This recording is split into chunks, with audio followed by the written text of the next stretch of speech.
Round 3 of Blancpain GT World Challenge Europe is in the Netherlands, back at Zandvoort, the circuit built into the dunes, just back in from the North Sea at this holiday resort. Last time out, the racing was Misano. Very, very hot, very tight circuit and plenty of fantastic racing.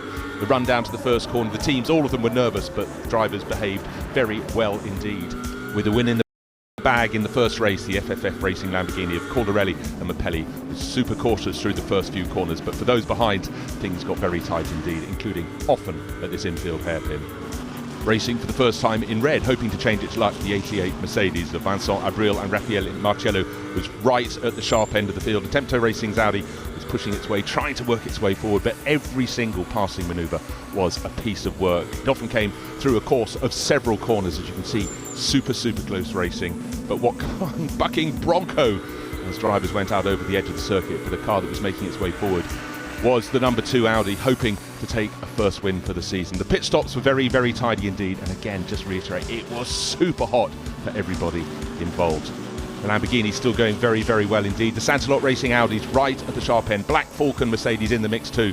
But at the end, it was the number 2 Audi starting to pull clear. Problem for the Acura ASP Mercedes there. After a win in the first race, the FFF Racing Team Lamborghini picked its way through into second place, gave chase, but it was going to be victory for Dries van Toren for the first time, for the youngest Blancpain winner ever, Charles Weerts, and no wonder his father in the pits was so delighted. Dries van Toren leaping into the picture, joy all around, and that continued up onto the podium. Time to spray the champagne on what had been an incredibly hot weekend of action. For 2019, the Blancpain GT World Challenge is held in the Americas, in Europe and in Asia, with both Ferrari and Mercedes nominating 4 drivers in each of those series to pick up points.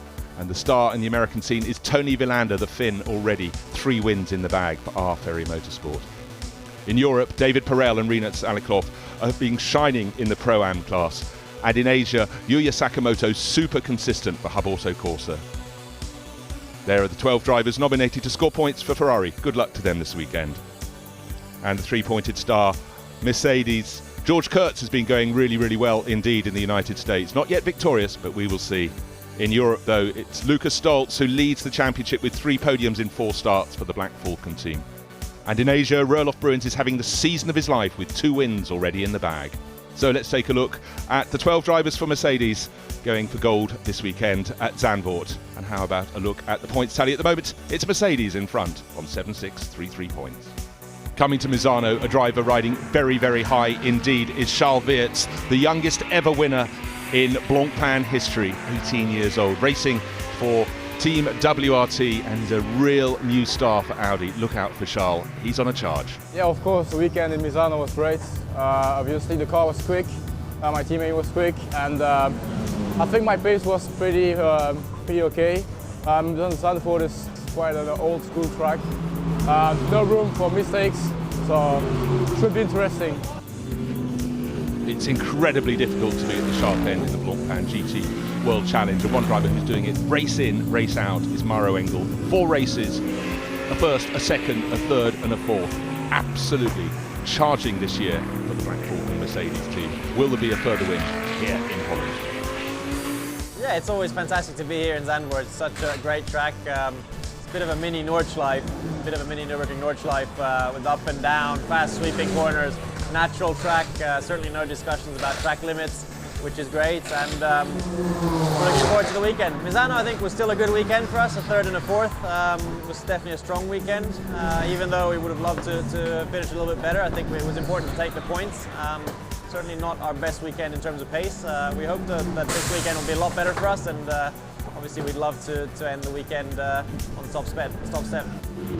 Aurélien Panis, a driver with a famous father. Olivier, of course, a star in Formula 1, but now Aurélien is the driver really finding his form. Racing in touring cars a lot, but now he's joined GT4 this year and stepped up with the Fabien Barthez team to race the Lexus, and really enjoying his first taste of GT3 power. We are here to learn, because it's the first season also for the team. So we are here to learn. Me, I have to learn the car, and we have a really nice teammate with Jack Lisfo who knows really good the car. So we are here to take experience, and we will do our best to be on the good position, but we will see.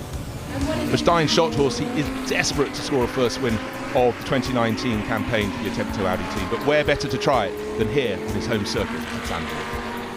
I do know the track very well. I've started racing here actually in this place when I was 15 years old, so that's 9 years ago now. And since then I've obviously done a lot of laps, but funnily enough, never in a GT3 car. So this is my first time here in the GT3, but I can't complain about knowing the track, that's true. It will be close racing here, but not a lot of overtakes, which makes the pit stop even more crucial really, because if there's anywhere you can really do the overtake, it's there. So it's going to be important to practice it a lot this weekend, and the guys have already done it a bit, and they'll do it even more tonight, and hopefully we can keep our position or even gain something in the pit stops.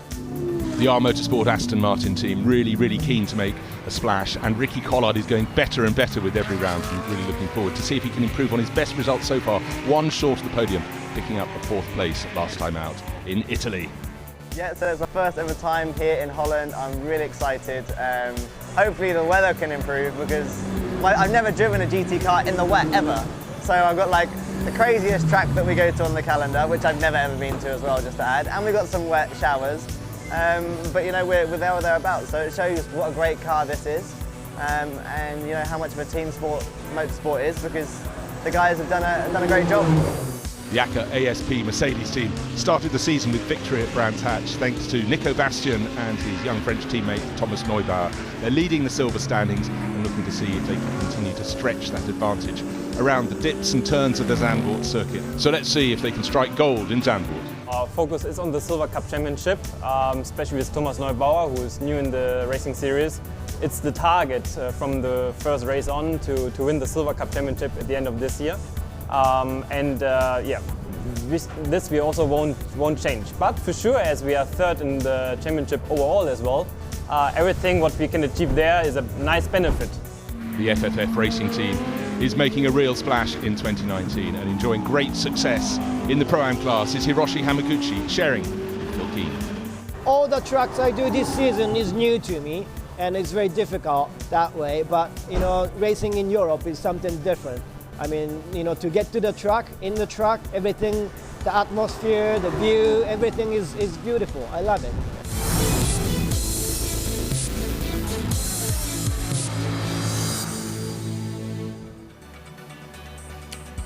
Great to hear from all those drivers their thoughts ahead of this, the first of the 2 races. Round 3 of the Blancpain GT World Challenge Europe Series. Of course, there's the Blancpain GT World Challenge America and Blancpain GT World Challenge Asia Series, and we will combine all those at the end of the season and see who comes out on top. But right now, here's the scene. I'm Bruce Jones, joined by John Watson in the commentary box. We're looking down over the start-finish straight. It's a blustery, not particularly warm day here, as you see, not even 20 degrees air temperature at Zandvoort, but it looks like we're all set for great racing because the track conditions seem perfect. Certainly the track conditions are a little bit different from those we saw for the qualifying sessions, one for this race, one for Sunday's race.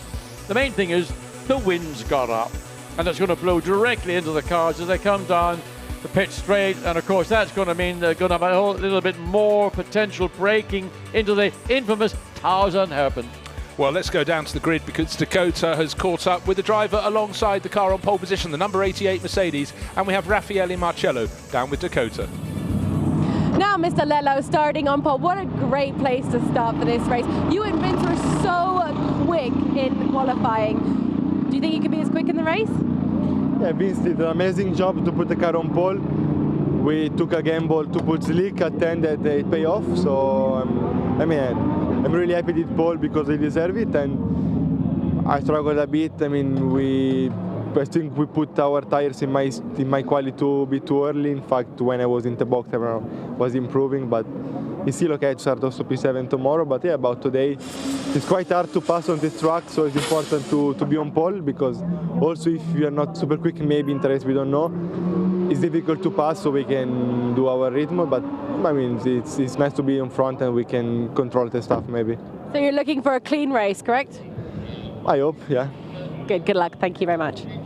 Well, just picking up on the thought of a clean race. Well, how about getting through turn 1 cleanly, guys? Unlike the last time you visited here with GT3, shunt going into Tarzan, and it's a part of the racetrack. 28 cars into one, not a very good equation.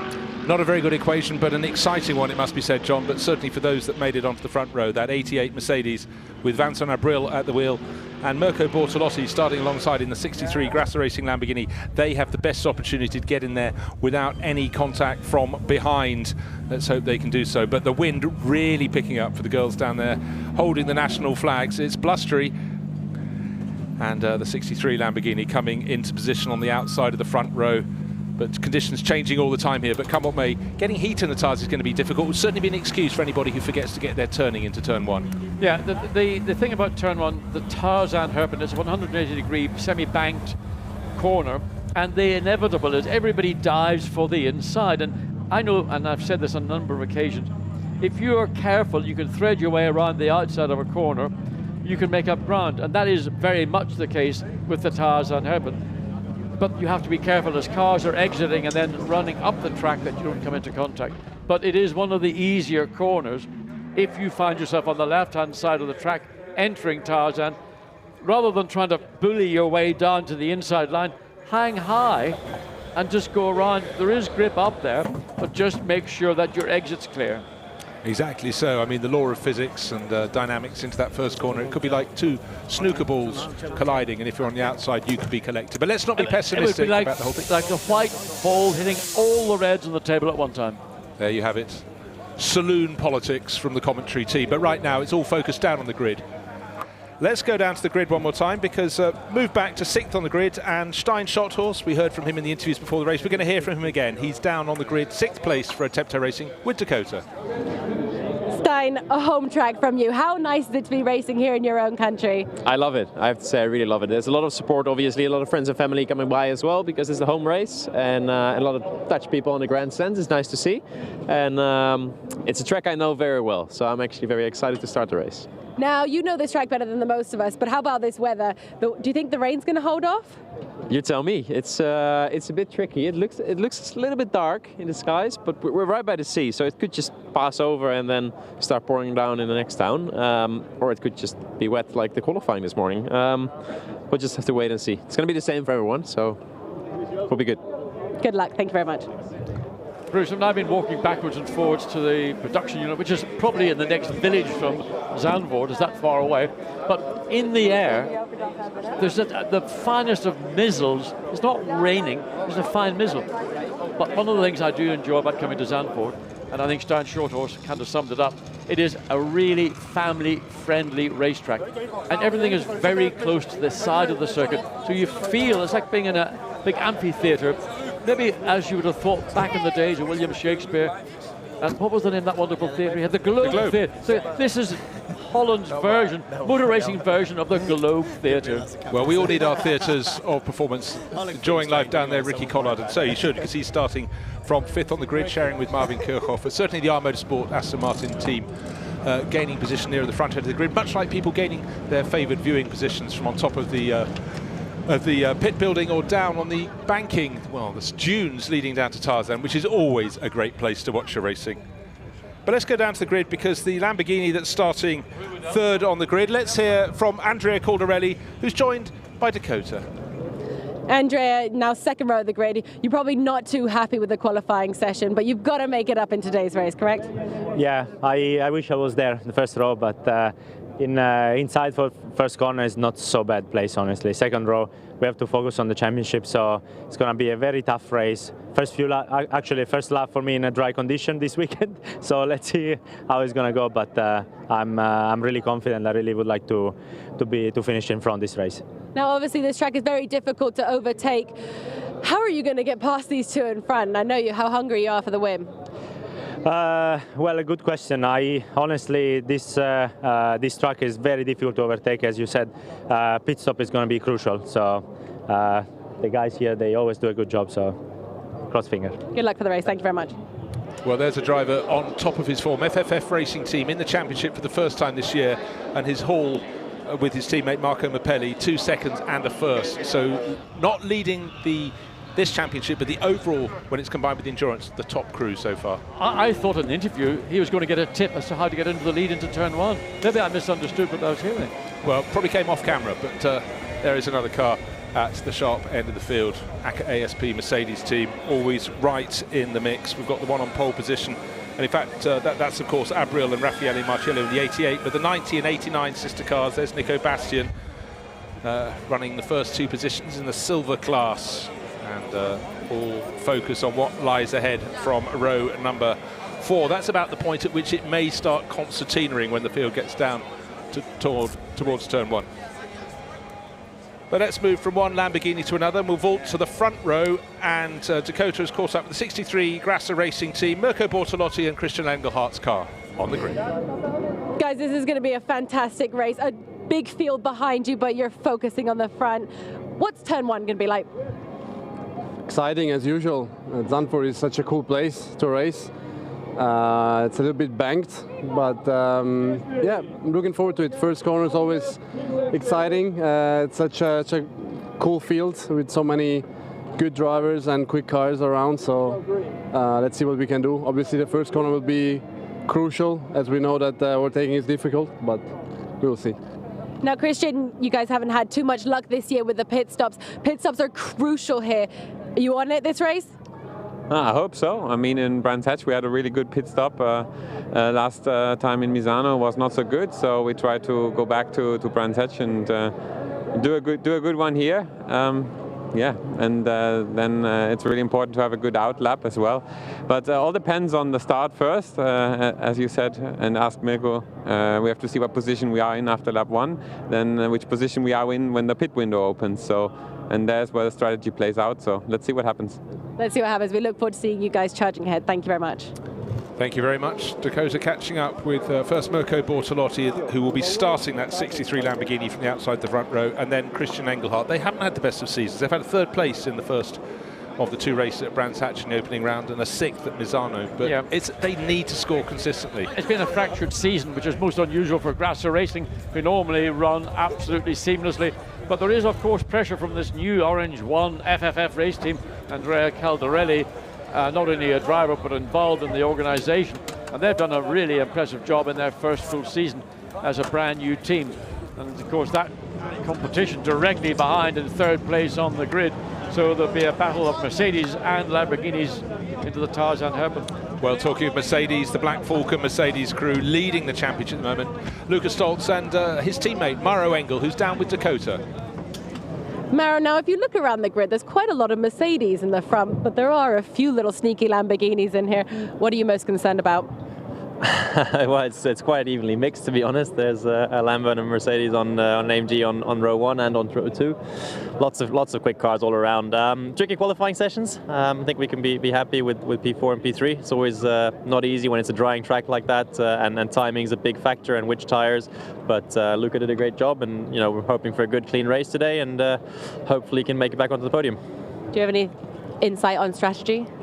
It's going to be tough because I think there was relatively little dry running, so this is the first real dry running that we're going to get properly, so it'll be interesting to see how it plays out, and I think strategies will only be decided in the race. As you said, it's going to be really interesting to see how it plays out with the front engine Mercedes alongside a Lamborghini, and the same on row 2. Yeah, absolutely. I mean, the start's always exciting, especially here, Tarzan, turn 1 in Zandvoort, tight corner. Like I said, we're hoping for the best, clean start, and hopefully a good race. You've had a lot of experience on this track though, haven't you? Yeah, I've been here a few times in DTM. It's always fantastic to be here. It's a great track, and the Dutch fans are fantastic as well. Some fans from the UK traveling over, Belgium's not too far, even Germany, so it's a great place, and I've always loved coming here.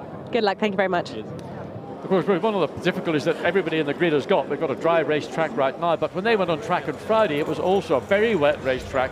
And then this morning when we got into qualifying, there was a combination of wet, slick, going to dry, then a little bit of rain at the end of Q1 again. Q2 was a similar situation. So as Mauro Engel says, it's going into no man's land, and of course the first corner they're going to contend with is Tarzan. The 2 front rows of the grid occupied by Lamborghini and Mercedes respectively, how they will work all that out. But never forget what was said on the grid in Misano 2 weeks ago, that Mirko Bortolotti tried to get the last answer to a question. His answer was, "Let's go racing." And that's what he'll be thinking about right now. Exactly so, and he's being able to do that from the outside of the front row, and certainly for a lot of the teams, even if they got their setup right for the changing conditions in qualifying, there'll be a doubt in their mind they've got it right for what lies ahead, this hour of racing ahead of us. So I think there's going to be a big mix even now. Well, the other thing that teams won't have a huge amount of information about is principally the setup that they have. Okay, you've got the pit stop window between 25 and 35 minutes in, but what you want to have is your car balanced in such a way you make the best of the tire. And we know that by and large, over the course of a season, maybe of a course more than that, that the Mercedes-AMG GT3 is very gentle on its tires. But it may actually work out that a car that's slightly more aggressive on its tires will get temperature and therefore get the grip and therefore be able to charge more quickly. So it's a lottery for everybody. A lottery that could have an explosive start. Tarzan, the first corner of the lap, it's always tricky, but you can sense the drivers, particularly Mirko Bortolotti at the front end. Let's go racing. Let's go racing, they're thinking. We've had the preamble, we got through the front end of the grid, but it was very tricky in ever-changing conditions. As you can see, it's a grey day at Zandvoort. There's not much heat in the track, not much heat in the air, and it's up to these drivers to really be able to nail it when they get to the rolling start. They have the formation lap to serve, then they'll come round in 2x2 formation, and then all eyes on the starting gantry and the lights when they change from red to green. Then it is the chance for Mirko and the gang to do that very thing, to go racing. Yeah, it'll be curious to see how many drivers try to get, either by accelerating and braking before you're not allowed to do it aggressively. Likewise, weaving, you're not really meant to be doing that either. So to try and get a modicum of temperature into the tires, primarily to get them into the front tires to enable you to turn the wheel and get the bite, but don't forget your brakes, because the brakes are not going to get really up to temperature. And the first time you give them a good talking to is when you get into Tarzan, and you can make an error under braking. Riding down from the front of the grid, let's go through the 14 rows of cars. Vincent Abril, a well-earned pole position right at the end of the first session. Mirko Bortolotti alongside, so Acker ASP plays the Grasser Racing Team, a Lamborghini. Mercedes against Lamborghini, it's the same mix on the second row, with Andrea Caldarelli on the left, third fastest for the FFF Racing Team. Really well placed in both championships here. And Luca Stoltz in the Black Falcon Mercedes sharing with Mauro Engel. They've had a second, a first, a third and a fourth. That is consistent excellence. And Ricky Collard not far off a podium position so far this year. His best is a fourth place in the R Motorsport Aston Martin. Stein Schottenhorst waving the flag for the Dutch racers, sixth in the best of the Audis. Then come the Silver Cup runners, the best of those, Felipe Fraga and his Acker ASP teammate Nico Bastian side by side on row number 4. The second of the Aston Martins running in the Silver Cup class, Aero Vainio, and alongside, back from injury, we've got Ezekiel Perez Companc, and he's sharing that number 1 Audi with no less a driver than Dries Van Tor, and Stephen Paulette and Tom Gamble. Tom Gamble, young British racer, first season in GT racing cars, going very well in the Silver Cup class. Back to row number 7, another Dutch driver hoping to shine at home, Rick Breukers alongside Clement Schmidt, a pair of Audis, and then another Audi and a Lamborghini on the next row. Simon Gachet, Santalot Racing Team. Don't forget, right at the sharp end at Misano, Taylor Proto, young British driver, really starting to make strides this season, racing on this side of the Atlantic after a year in the States. Rolf Eichen and Charles Weerts. Charles a winner in Misano, different territory for him, different teammate this weekend, back with Christopher Mies, but they had their problems in qualifying. Then Finley Hutchinson, he just jumped out of the GT4 race, ready to do GT3 action, alongside Neil Stevenart, who's sharing the Pro-Am Cup car from Santalot racing with Marcus Winkelhock. Hiroshi Hamaguchi leading the Pro-Am Cup, he's back in 21st alongside Kim Lewis-Schramm. Kim Lewis has a new teammate this weekend, Jean-Carl Verlet. Then Rinat Salikov, Rinaldi Racing Ferrari, Milan Donci, Dutch racer at home, Attempto Racing, down to the last 2 rows on the grids, joining the championship, the sprint championship if you will. Tech 1 Racing with the Lexus, Aurelian Panis, debut at this level, alongside the Pro-Am Ferrari from AF Corsa, Louis Machil's the back row, the 1 Am Cup entry, Florian Schultz sharing with Mauro Ricci, the back row of the grid. 14 rows, 28 cars, pretty much time to go racing, ladies and gentlemen. So the scene is set, the personnel clearing the grid, and the cars will set off very soon indeed. The track is dry, the wind is blowing. Is it good, John? Yes, but look, there's a pinch point. Here's the grid, and you can see that there's a bit of, you might call, motorway lane, which is basically the remains of what was the pit lane entrance, but then it funnels down into that bottleneck, and that's the area, if there's going to be an issue, where it will kick off. and that's why everybody, when the lights go green, they have to be aware that the racetrack, while they could use part of what you might say that no man's land just where the green flag is being waved, they've got to get back into this very narrow, this funnel which leads into Tarzan. And, well, you know, we've seen what's happened on so many occasions, not just here at Zandvoort, but everybody wants to win the race, even now before they even get into turn one. So the drivers will observe when they were on the grid. There is a headwind as they turn into turn one. The weather cloud suddenly looks a little bit darker. We heard Stein Schottenhorst being asked if rain was approaching, but as he said, we're right on the coast here and it can just blow past on the sea, hit the shore further down. Look at the overall championship's positions. Lukas Stoltz, Mauro Engels starting fourth, lead the championship, not by a great deal, 6 points from Marco Mappelli and Andrea Cordarelli, who start from alongside them on row 2. Bastian, Thomas Neubauer, they are third in the championship, but they start back somewhat further back on the grid on row number 5. So plenty to play for at the front end of the grid, and most of the serious contenders have managed somehow through the stop-start qualifying, where it was drying all the time. It really was a question of if you got your tyres on the car at the right time. When I say your tyres, I mean jumping from wet weather tyres to slicks. If you went too early, it didn't work. But the 88 crew, the Mercedes for ASP, Vincent Abril doing a fantastic job right at the death. He went through half a second quicker than the rest. Had they all had another lap, the lap times would have come down yet more, but it was all about timing. Now, it's all about racing. Yes, I mean, Vincent Abril got across the start-finish line with about 2 seconds to spare, so he was the last car on a competitive lap in that session, and he was the beneficiary of it. Teammate Raffaele Marciello didn't have quite as good a run, and he did his qualifying session, the Q2 session. They're going to be, I think, back on 7th position on the grid for tomorrow's race. But it's all now in the hands of Vincent Abril, and he would like to hope that if he gets a good run down into turn 1, he can consolidate the inside line. And if he can do that, then Mirko Bortolotti is going to have to be mighty charged up to think that he can get away with going around the outside.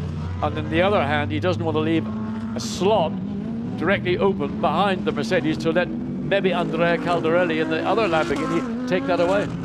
But Caldarelli is second in the championship and leads the overall championship when it's combined with the endurance series, and doesn't surely want to take too many risks because he has to keep scoring consistently if he wants to keep himself at the top of the table. So many ifs and buts and just little thoughts going around in their minds. Truthfully, on the opening lap into turn 1, I don't think those thoughts are anywhere in a driver's mind. They see gaps, they try to make gaps, and if there's something closing, they just got to make sure that they're not there when it does fully close. So many thoughts for 28 drivers on the grid and their 28 teammates sitting in the pit garages. They can do nothing about it. They have to sit and watch. It's in the hands of their teammates. So the front row, Vincent Abril, the 88 Mercedes from ASP. On the outside of the front row, Mirko Bortolotti in that 63 Lamborghini. A second Lamborghini, this one from the FFF racing team on the inside of row 2. That's Andrea Cordarelli and Lukas Stoltz in the black Falcon Mercedes in the blue livery. And then in behind, third row, Ricky Collard and the Aston Martin, number 76, and the best of the Dutch racers so far, Stein Schottenhorst in the best of the Audi. Around the Arjen Looijendijk block comes the field. 28 cars in 14 rows, 2 by 2. Once they're all on the straight and narrow, they'll look up the starting grid. Nose in front for Vincent Abril, half a car length advantage. We're green and already got a car peeling into the pit lane. Was that not Caldarelli? No, it's not. Caldarelli's running in third. It's a sister car from the FFF racing team, but it's all tidy for the first half dozen, the first 10 runners down to Tarzan. Well done, everybody involved. Aurelian Panis gaining a position or 2 at the back of the grid. A little bit of contact, you can see a bit of a blur where bodies have rubbed, and down the middle order, as always, is where the action is. But the first 3 very across tidy. The grass, so the 55 Audi somehow got squeezed on the entry into this whole Hogan-Holtz turn. But Mirko Bortolotti was under threat from Andrea Caldarelli. Managed to consolidate. He's kept his second place. Now got to focus, but side by side up through the sandwich contact. And is that a car going to go backwards? There it is, into the barriers. Got tagged 2 cars. Just the second of the Grasser Racing. All of a sudden, what happened normally in turn 1 has happened all up in turn 10.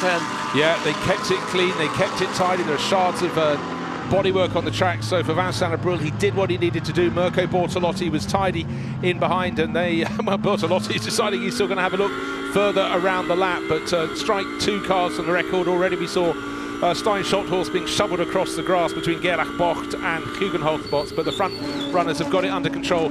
Couldn't tell you, it's Taylor Proto who drove into the pits at the rolling start, but the driver gaining places was the Ricky Collard and the Aston Martin up into 4th place ahead of Lucas Stoltz. That was the main place change at the front. The action was down the middle. I tell you, Lucas Stoltz very unhappy about the Aston Martin getting ahead. So the question now is that Andrea Caldarelli has got himself into that 3rd position against the, what was now 5th for the Mercedes, which is not good for the safety cars. Had to be deployed because there's so much rubbish out on the racetrack as you go all the way up towards turn 10. Up through the Rolf Schlottemacher Bock, that's where the incident occurred. Exactly so, well spotted, John. Just wanted to give you a bit of housekeeping here because Taylor Proto came in to make a pit stop. It was a puncture, so puncture on the formation lap.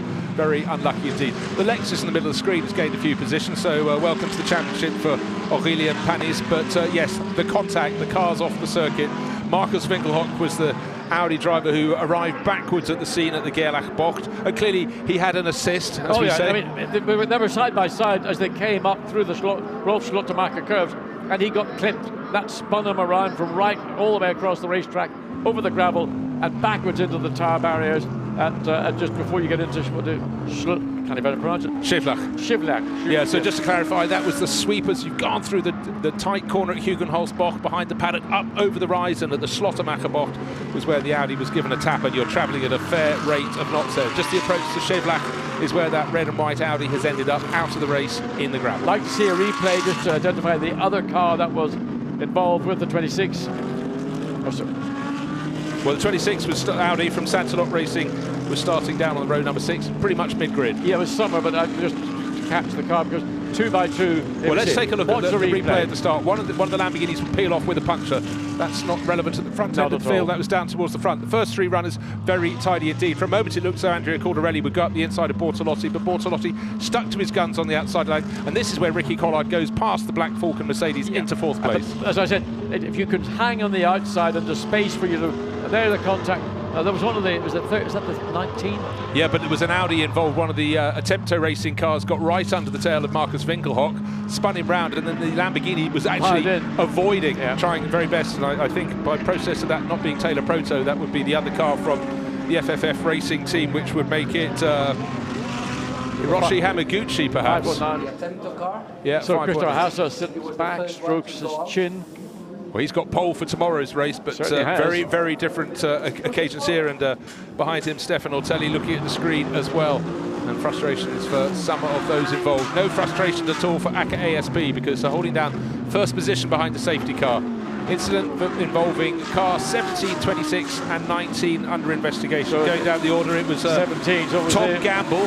Yeah. So it wasn't a Attempto racing car, it was one of the grey ones from WRT. That was the one I missed. So it may have been Tom Gamble and Markus Winkelhock who got together up through the Rolf Schlottemacher curves, and then the Lamborghini just happened to be a passenger. So that is, and in fact, the of grass racing as I thought it was initially. Yeah, that's the trouble with them running green and black. So Rolf Icon, it wasn't Hiroshi Hamaguchi, so apologies to Hiroshi, but either way, he wasn't seen to be to blame for that. He was at the background of that sequence of events, but the events ended up with Markus Winkelhock at the back of the pack, stuck in the gravel, out of the race. So no points today for that.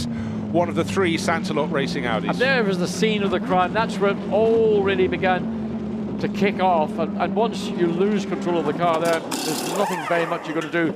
And it is an old school circuit. Everything is very close to the side of the racetrack.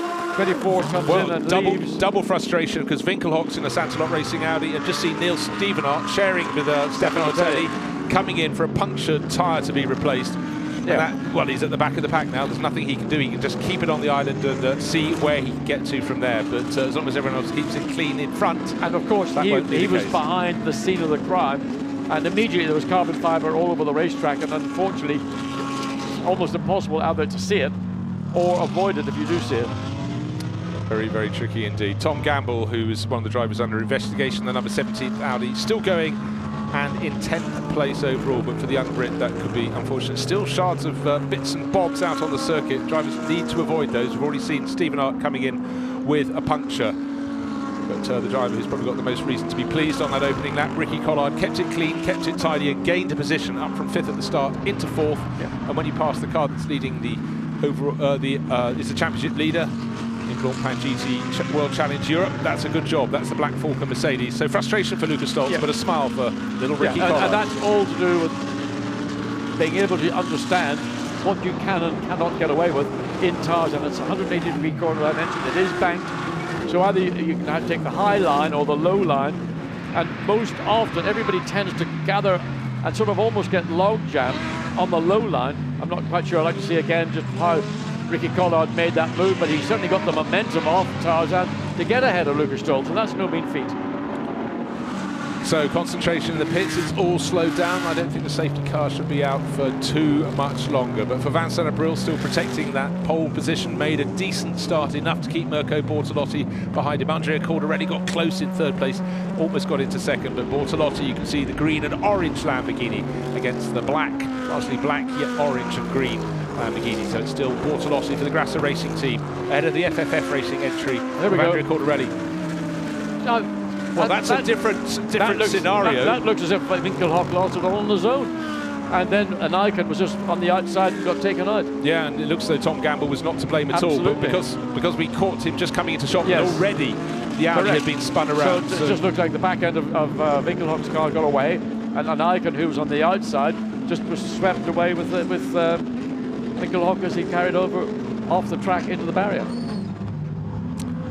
So unfortunate indeed. So the clock is ticking down. We started with 1 hour of racing. We have just over 52 minutes remaining. We have the safety car leading the field around. In the Silver Cup class, 6th overall is the class leader, Felipe Fraga, for the ACA ASP Mercedes team. And the one and only car in the AM class this weekend, competing against itself, Florian Scholz leading the AM class, as he would be, in 22nd position overall. Taylor Proto's had a pit stop.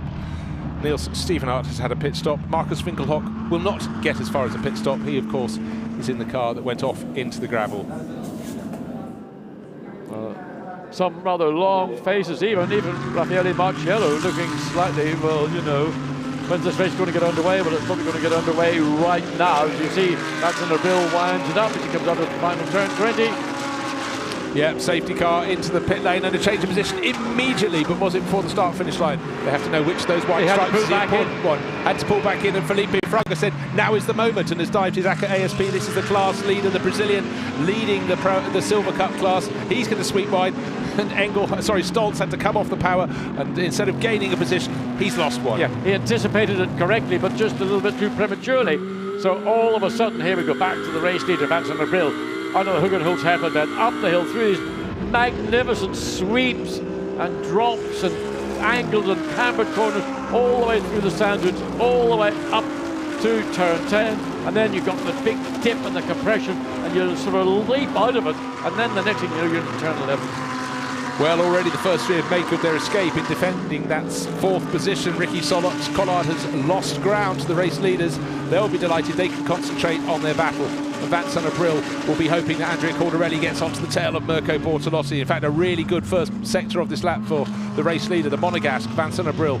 He was a quarter of a second clear when they crossed the start-finish line. It looks like he's doubled that. Bortolotti trying his best to hang on. Cordarelli, in turn, trying to keep up with him. Then there's a slight gap of almost a second back to Ricky Collard in the Aston Martin. In fact, it looks as though it's even more than that as they go midway around the lap through the slow corners, coming behind the outer paddock. They've got the final 2 corners to go, but it's been a really, really good restart lap from Vincent Abril. I think if you put the camera back on Raffaele Marciello's face in the garage, there might be a little movement in the corner of his mouth going upwards, because that's a really good job done by Abril. They've been desperate to win this year. The thing that they need to do is not make the mistake that they made in Misano 2 weeks ago, is to make that last-minute cut into the pit lane, and the team are not prepared. There was no information that the 88 was going to make that pit stop, but they were caught literally flat-footed with no tyres available and ready. It's a horrendous moment for the team when they realise they've got no radio contact with their driver, or partial radio contact, caught out in Misano in the heat of the battle on an incredibly hot weekend. It's cooler here, hopefully cool heads this time as well. A pit visitor, looks like number 17, coming to serve a drive-through penalty. That's Tom Gamble. Tom Gamble, well, he was pinged for causing a collision. They shouldn't have listened to us, but anyhow, we'll look at the replay again later on. The further doing, it looks as though he hadn't caused it. But anyhow, we go on the lead battle. Very exciting. Vincent Abril now 1.1 seconds ahead of the better of the 2 Lamborghinis. This is the case. This is Mirko Bortolotti trying to hang on in 3rd place. Andrea Cordarelli another 1.5 seconds back to Ricky Collard, dropping away. They're just watching Mirko Bortolotti turning into turn 11. Just the back end of the car snapped out. The following car, the Andrea Caldarelli car, looked a little bit more stable on entry into turn 11. So Lucas Stolz has been pushed back, and back. Now having to find a way to get ahead of Felipe Fraga. That ain't going to be an easy task, and they've still got to deal with Ricky Collard running in 4th place in the Aston Martin. And while Felipe Fraga has plenty of GT experience, he also races in the Brazilian V8 stock car series, and they don't let anybody get past in that. Elbows. They don't have elbows, they've got levers. It's the full shoulder, isn't it? Yes, absolutely. So, trying to be careful, sitting on a very useful points advantage in the championship. 6 points clear at the start of the race, but if they stay in these positions, the top of the order, it will be Caldarelli and Mapelli, I would think, who would move to the front. Running in 3rd place at the moment, that's good for 9.5 points. 6th place, 4.5 points. No, if they stay as they are, which they won't, because it's a long way to the finish, it will still be advantage. Andrea Caldarelli stuck the nose of his car into the mirrors, waiting to see if there's going to be a change or not. No, it's not happening, but the second of the Aston Martins is starting to close in. The background of the shot there, Aerovania, the second driver in the Silver Cup class. The first driver is the driver Felipe Fraga, that multicoloured Mercedes in the middle of that battle. Number 55 trying to fight his way back. That is Stein Schotthorst, got a bit muscled out on the opening lap. We saw him running across the grass. Looked like he'd had a bit of a push. Well, the pace of this group is being dictated by Ricky Collard. Fraga and Stolz, no doubt, had they clear out, would be able to lap quicker than the Aston is doing. But it's all about track position, and that's what Ricky Collard got. And he's doing everything correctly as far as he's concerned, consolidating 4th place, frustrating Fraga and frustrating Stolz. Well, that will lead to the teams thinking about when they time their pit stops. When it gets to 35 minutes on the clock at the top of the screen, until it says 25 minutes, they have to make their mandatory pit stop. If you're bottled up in a battle, you've got to choose your moment when to come in. Now, is this going to be the case with the 2 Lamborghinis? Because I sense the body motion of Andrea Caldarelli is a little bit more positive now than Bortolotti. He's trying to harry him. That wasn't a serious passing manoeuvre. No, but Bruce, it's not that. Caldarelli's car looks to me to be able to be used more of the racetrack. His Lamborghini Huracan, identical in terms of specification, but there's something different about what they've done with the Caldarelli car as opposed to what Mirko Bortolotti has got in the Grasso racing car.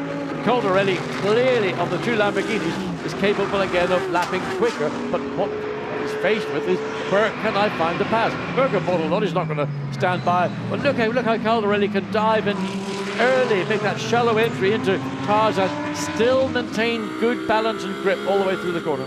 Yeah, it's a constant harrying, just trying to unsettle Bortolotti. This is looking backwards. What a fabulous shot. It also shows how dark it is out there. The sky is getting darker and darker. We're looking backwards from Bortolotti to Caldarelli. Chivying, chipping, diving, ducking, looking for spaces.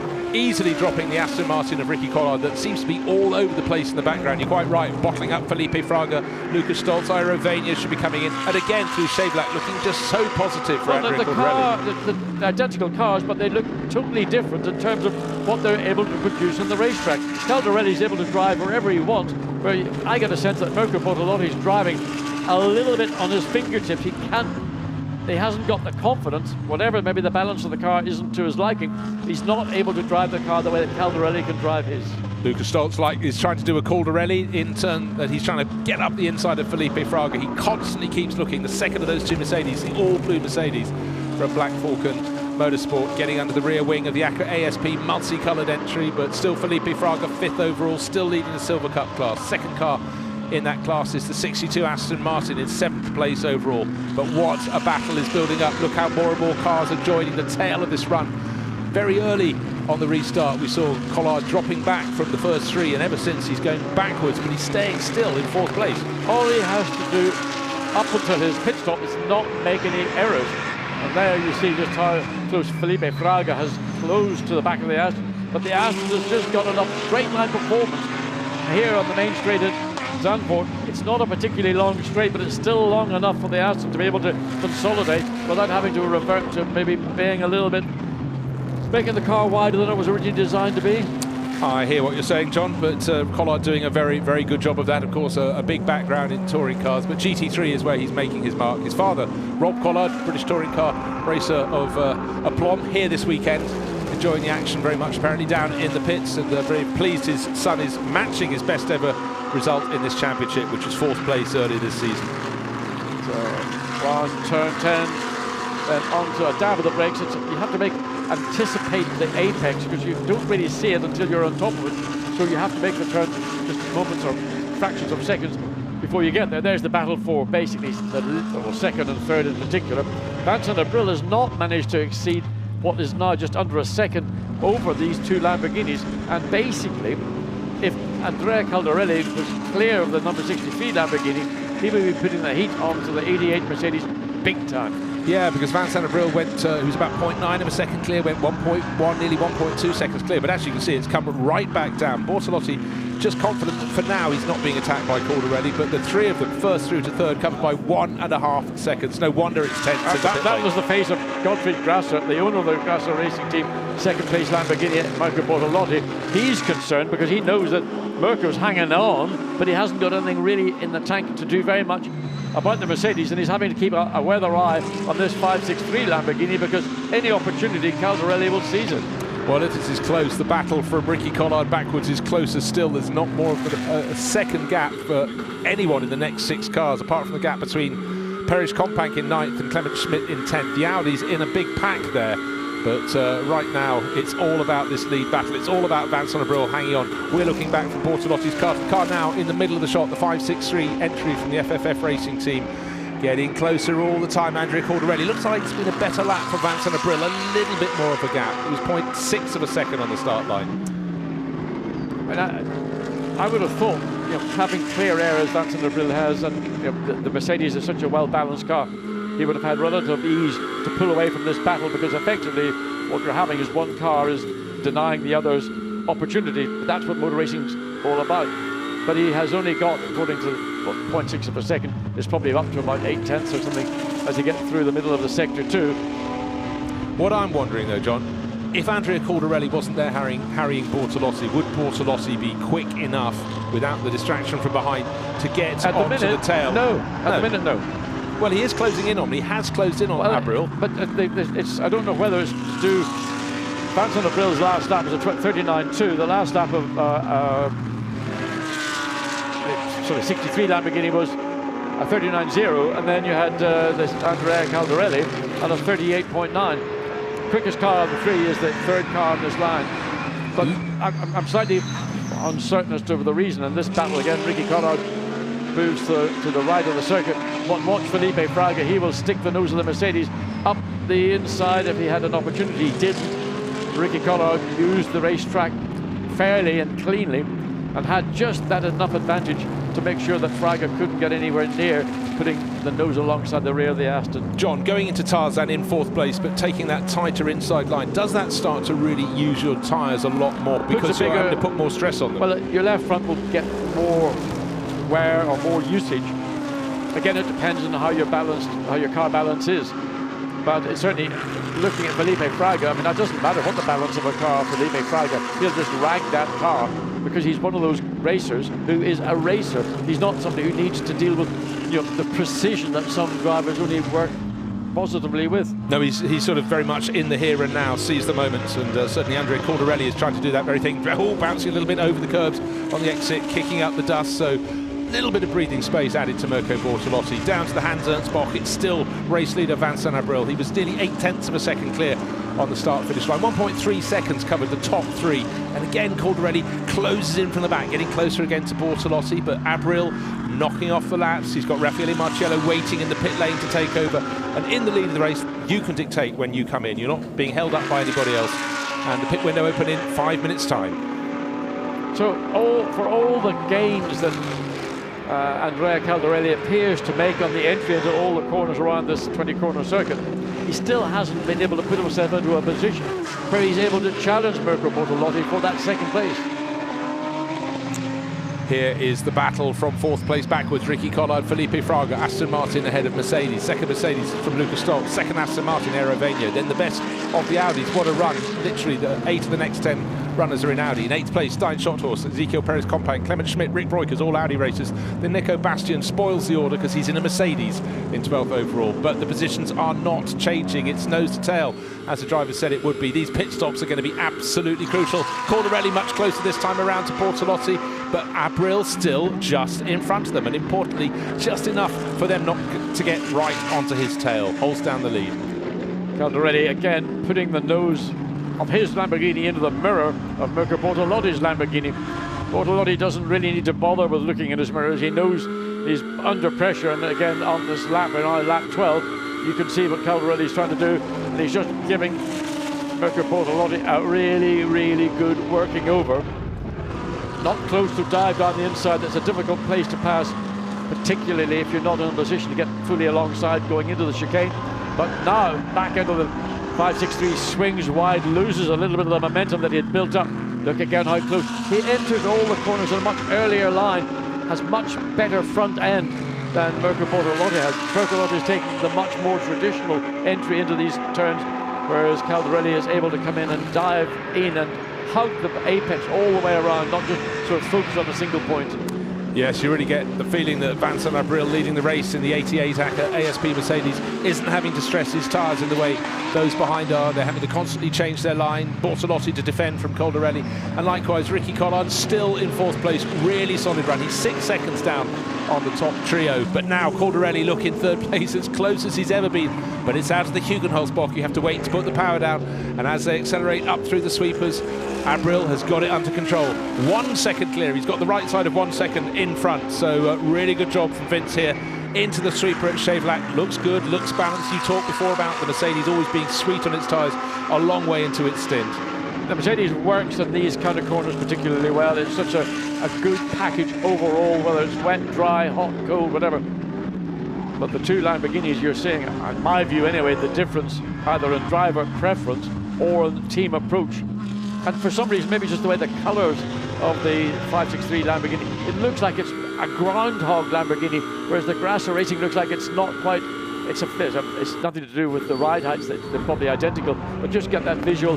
The 563 looks aggressive, where the 63 is a little bit more tippy-toe. Yeah, I know what you mean, but this is the corner just there, the 3rd part of the Hans-Ernst-Bock, where time after time, in an attempt to gain a blast up that stubby little straight to the penultimate corner, that 563 Lamborghini in the hands of Andrea Caldarelli seems to have an advantage, but it keeps running wide.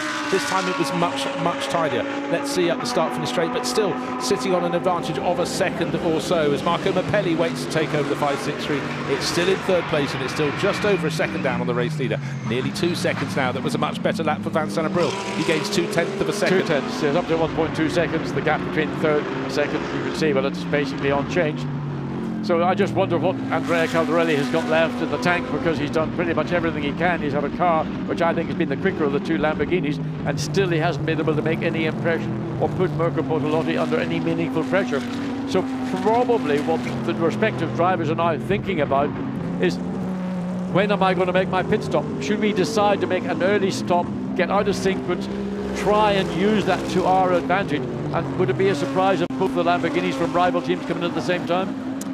Well, can't tell, but I tell you what, if I was running Felipe Fraga, I'd be calling him in ASAP. He's been stuck in 5th place behind Ricky Collard. Could go faster, but I'd hand over to Timo Bogoslawski, his Russian teammate, leading the Silver Cup class, but they've been bottled up. These two could be to an extent, but certainly you feel Caldarelli has lost more time than Bortolotti, simply by running in 3rd place. So Marco Mappelli will be getting ready, but when you're the team boss, when you're Andrea Caldarelli, you probably want all the time you possibly can in this car. But if you believe in your teammate, you'll come in pretty soon indeed.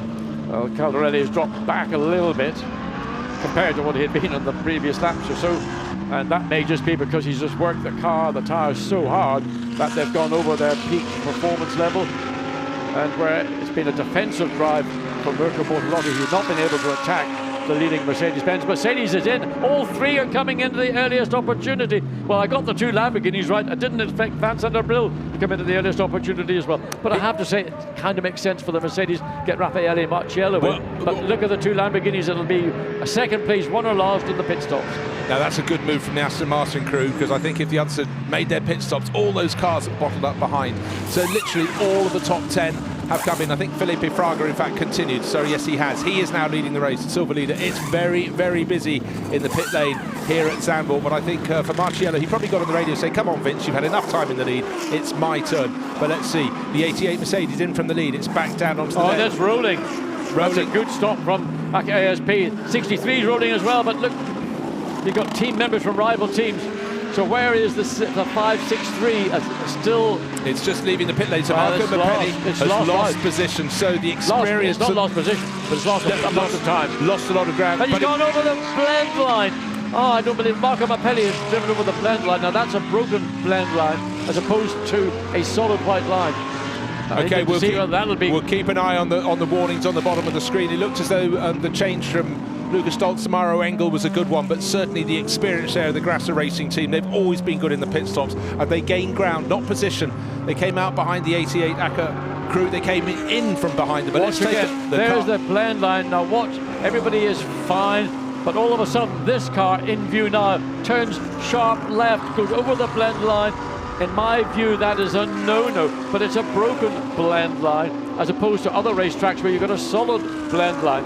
Need to check the regulations on that one to see whether that is technical offence or whether it's just reading the rule book and understanding it very well. Okay, and while that was happening in the background of the shot, I could see the Aston Martin run by Ricky Collard seemed to have lost a couple of positions. That was the one that was bunching everyone up behind, and it looks as though certainly Maro Engel has gained advantage of the Black Falcon Motorsport Mercedes was running 6th. There it goes. Then one of the Audis has also got through ahead of the Aston Martin.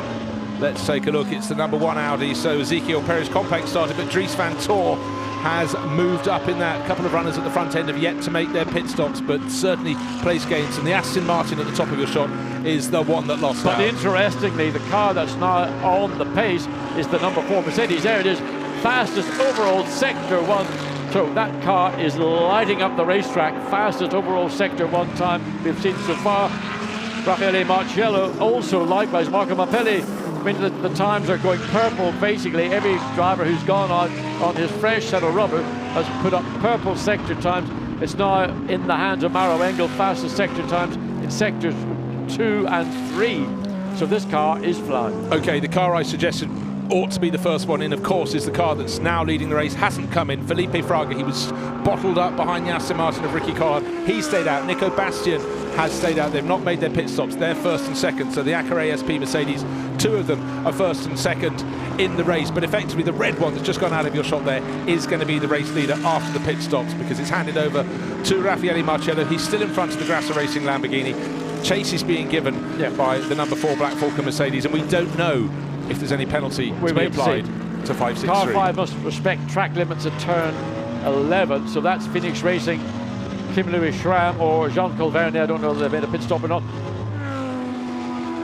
No, it's all Kim Louis Schramm. That's one of the 3 cars at the front end of the field that have not made their pit stop. Still about half a dozen haven't done so. We're only not even halfway through the pit stop window. The reason why the 90 Mercedes is staying out, in my view, is that Felipe Fraga is the more experienced, certainly the more combative of the 2 drivers in that car. So you can put Timur Borgovlovsky into the car, who is an excellent driver, but of the 2, Felipe Fraga for me is the one that, you know, he's a racer, and if you give him, if you hand the car over at the last possible moment, you've still got roughly another 5 minutes before the pit lane closes. Use that time. You've got clear air. You can do some good laps. Last lap was a 139.2 against the best lap. That car's done a 139.0. So that, well way off the fastest race lap now is the one that's just been set recently by Maro Engel, a 137.4, but that of course is on fresh rubber. Yeah, no, my only thinking was simply it was the frustration of being stuck behind the Aston Martin. Suddenly the Rinaldi Racing Ferrari going slowly in the Pro-Am class. Don't know if there's a problem there, but no such delay for Raffaele Marciello. 8th on our time sheets at the moment. Effective race leader, the Grasser Racing Lamborghini. Christian Engelhardt aboard there. That is in second place. The Ferrari really limping around in the hands of David Pirelli. That's not his normal place. The 5-6. Maybe possibly he's picked up puncture. There's a wheel and tyre has come off some car. Where has that happened? And that wasn't lying there as a...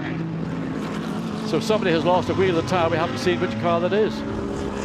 Well, let's take another look at... Oh, well, this is the reason why David doesn't have 4 wheels on his wagon. That's the right front. That tyre is still doing about 60 miles an hour. Well, that's coming out of Chevlag, so it almost... it did catch him the side of the car. Well, there we go, and it kept on running. It's gone through the next corner and keeping on running almost 2 corners down the track. The gravel trap will do its job, but that is why David Pirelli is in big bad trouble. He'll limp back to the pit lane. It's amazing what you can do on 3 wheels, but not at race pace. Race pace, though, is what Raffaele Marciello will be doing. Timo Boguslawski has now taken over the number 90 car, so the new leader, returning to the lead of the race, is the number 88 Mercedes, with the exception of the fact that Kim Lewis-Schramm is still out on the track. He has not made a pit stop in that number 5 Phoenix Racing Audi. The 90 Mercedes has come in, has been handed over to Timo Boguslawski. Little filter down through the running, probably coming back in somewhere in the sort of 6th to 10th position, depending on how well the pit stop goes. So just as I was saying, the 88 Mercedes is back in the lead. Kim Lewis-Schramm has not pitted the number 5 Audi. That started some way down the orders, back on the 11th row, so 23rd, 24th fastest. And that will come in sometime soon. Can still have 3 minutes 40 seconds before the pit window closes, but Raffaele Marciello immediately onto the ultimate pace, as you'd expect in the ACA ASP number 88 Mercedes. Used to be blue, turned red for Misano. Maybe it's they thought they were seeking form and fortune with it, and it hadn't been a kind season for the ACA crew so far this season, but certainly today looking very good indeed. Yes, Raffaele Marciello has got a comfortable 1.9 second lead. The leader this afternoon has never had a lead as long as 1.9 seconds. There is Christian Engelhardt in the second place Lamborghini. The thing that he will be delighted with, he's got breathing space between that Lamborghini and the 563 Lamborghini Marco Mappelli, who is now a further 3.1 seconds. So it's a nice situation for Christian Engelhardt to be in. He's not being challenged or threatened momentarily, and he can focus exclusively on trying to run down Raffaele Marciello to take victory, and that's no small task. The gap when they came across the line was around about 2 seconds the previous time through. Yeah, it seemed a very slight gain for the ACA ASP team, because the gap did just go out in that last lap before the pit stops. And then we can see, as you say, the 563 Lamborghini falling away in 3rd place overall in the hands of Marco Mappelli. But just wanted to point out, we saw the wheel coming off, one of the wheels coming off the 333 Ferrari, Rinaldi Ferrari. Their pit stop is now under investigation, so anyhow, well, it won't affect the outcome of the race, but maybe it was a misdemeanor in the pits, but come on, obvious. Now, whether there's a penalty to be paid for that or not, but you know, there's an investigation. The wheel doesn't come off voluntarily, it comes off because something wasn't done properly or correctly in the pit stop. Dries van Thor currently running in 7th position. He's 1.7 seconds behind Mauro Engel, and that's Mauro Engel's been the quickest car on track consistently, although now that he's had the best of his fresh set of tires, he's not setting lap upon lap, fastest lap. There you can see the young Belgian driver chasing down the blue-black Volker Mercedes. Yeah, their lap times very similar last time around. It must be said, you mentioned they were 7th, effectively 6th. Still waiting for Kim Lewis-Schramm to pit the number 5 Phoenix Racing Audi from the lead of the race. So having started 10th on the grid, the number 1 Audi has effectively gained 4 positions. So that is a good gain. And certainly with qualifying being so difficult with the changing weather conditions, the changing track conditions, that a lot of teams got caught out. That number 1 Audi should have been higher. Yeah, indeed, it should have been. The point we know is that the WRT team have always been outstanding when it comes to doing a pit stop turnaround and using that opportunity, because it is overtaking isn't easy at any racetrack these days, let alone here in Zandvoort. If you can make an overtake in the pit lane because you've done a better job than your direct competitors, well, you're going to do it. Kim Lewis-Schramm in from the lead of the race by dint of having stayed out longer than anybody else. Started down on row number 11, 22nd of the 28 cars, so don't expect that to be a realistic lead. It is a lead no more. So Raffaele Marciello into the lead of the race. Car number 24 now being warned for track limits, exceeding those. Car 24 is one of the 3 Sansalot racing cars, Stefan Ortelli and Neil Stevenard. That was the one that came in with a puncture very early on. Lost a lot of ground, but no ground being lost by the 88 Mercedes. Raffaele Marciello leading by 1.5 seconds over the Lamborghini of Christian Engelhardt. Marco Mappelli another 2.2 seconds back in 3rd place. It's going out. Yes, and watching Marciello behind the wheel of the Mercedes, gap is 1.5 seconds, was 1.2 seconds. Marciello is making it look very easy. He's not using the car aggressively. He's letting the car work, and he's just guiding the car around the 20 turns around this 2.6 mile Zandvoort. But will now become, again, a Formula 1 venue, a Grand Prix venue, a Formula 1 Grade 1 circuit. A few changes might be introduced, but certainly it'll be a bit old school compared to some of the more contemporary places around the world. I think there's plenty of space for old school racing circuits. The backdrop changes the entire time. You've got those wonderful dunes, and I think with the magnificent Dutch fans, it's going to be an incredible event. And certainly with Max Verstappen's Orange Army, it's going to be a very loud place to be. Fred Vervish fighting hard at the moment with Nick Foster, the 55 A Tempto Racing Audi on the tail of the blue one in front of it, and Vervage is being pushed very hard. Foster qualified very well for the second race, so today is about scoring as many points as possible, and tomorrow it's aiming towards the podium if at all possible. So this is probably about the closest battle on track that we have presently. Everybody in the top three have now managed to get more than 1.5 seconds or so between themselves. So it's a gaggle. That's what you would call a group of Audis, a gaggle of Audis. Well, they're all outside. You're a country boy. What would you call it then? I'd call it a gaggle, because I'm just follow your lead there, John. Saves me thinking, but it's Audis galore in the middle order. But unfortunately for them, apart from Dries van Tor in 5th place overall, the best of the rest is Kelvin van der Linde down in 10th. Oscar Tunjo, Fred Vervisch, just looking at him. Behind Nick Foster, Christopher Mies and Christopher Haase, the pole qualifier for tomorrow's race, all running pretty much line astern, but from 10th through to 16th place. So the gap between second and third is now, it's down to 1.7 seconds, so that's maybe come down fractionally. It has. As on the last lap, Mapelli was about 0.3 of a second quicker than Christian Engelhardt. Now, whether that was due to catching up with some of the back markers or not, but that's a bit telling, because all of a sudden the 563 Lamborghini, which I've always maintained was the quicker of the two Lamborghinis in the opening stages of this race, looks like it's picking up the kind of pace that it enjoyed when Andrea Caldarelli was behind the wheel. Well, that's got to be very good news for Raffaele Marcello, but it must be said the Italian is now 2 seconds clear, nearly 2.1 seconds clear of Christian Engelhardt. So Engelhardt, if he is struggling, is able to keep up with Marcello, and now he's going to have to start looking in his mirrors all over again. But down in the middle order, it's the Audis providing a huge amount of fun. Christopher Haase in the blue and white example. He's fighting super hard, but he's fighting the number 2 Audi of Christopher Mies. Both drivers know these cars so well. I thought one of the Lamborghinis had a little bit of bodywork damage. Is that the 19 again? Is that the Rolf van Eycken car? I'm just trying to work it out. I think it's Phil Keen's car. Let's have a little look. No, a bit further up the order, but anyhow, that was a 563. That's the 519. That's the Phil Keen car there, 519. Yeah, that is running in the lead of the Pro-Am class, down in 21st position overall. Phil got no company. He's 7 seconds down on Shea Davis. Shea is fighting very hard with Michele Beretta. I think it's the 19 Lamborghini that's got a little bit of bodywork damage. That was a car that was sort of swept away when Marcus Winkelhock went off, coming up to turn 9 through the Rotterdam curve.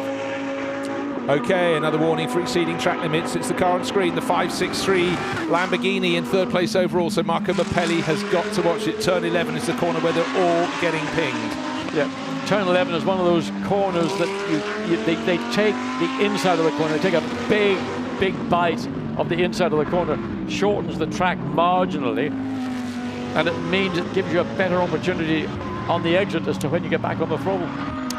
Wolfgang Triller leading the AM class, lights being flashed by the chasing Mercedes from ACA ASP. That's Jim Pla. He's taken over from Mauro Ricci. In terms of natural speed, you'll expect him to be going past, but holding down 25th position, Wolfgang Triller. The HB Racing Ferrari is going to take class victory this weekend, but it's a Pro-Am car that's coming through. No problem with letting that go past. Down the start-finish straight, you can see better acceleration from the Mercedes, and Jim Pla has picked up a 1, 2, 3, 4. So Mara Engel is the driver who's gaining in 4th place. The Black Falcon Mercedes just out of the top of the shot. The driver who's got to watch his lines is 563. 5 seconds covering the top 4. Just looking last time around, the fastest of those drivers was the driver in 4th place, Maro Engel, and very closely matched about 4 seconds further back, Dries van Tor, 5th in the best of the Audis. But today it's the story of the Mercedes leading from pole position, staying in pole position as the Lamborghinis try and fight over 2nd place. But right now it's Maro Engel who's really just grabbing this Mercedes by the scruff of its neck and trying to get up onto the podium. Well, all he can hope for is that when he gets within proximity of the 563 Marco Mapelli Lamborghini, that he can sweep through, not sort of end up getting stalled out, as has often happened. You could catch, and then you get so close to that car you're following, and then it's the pace of that car that dictates and reduces your pace. You need the momentum. Right now, Maro Engel has got that momentum, but he needs to be careful where he will eventually, and one is assuming he is likely to catch the tail of Marco Mapelli, whose focus currently is 1.4 seconds ahead of him on Christian Engelhardt. There you can see Engelhardt going through, and then there is the 563. So bit by bit, the blue Black Falcon Mercedes is closing down on these 2nd and 3rd place Lambos. Well, his rate of gain is going to increase because quite simply the 563 Marco Mapelli Lamborghini is soon going to be right on the tail of Christian Engelhardt. Then it'll slow its pace.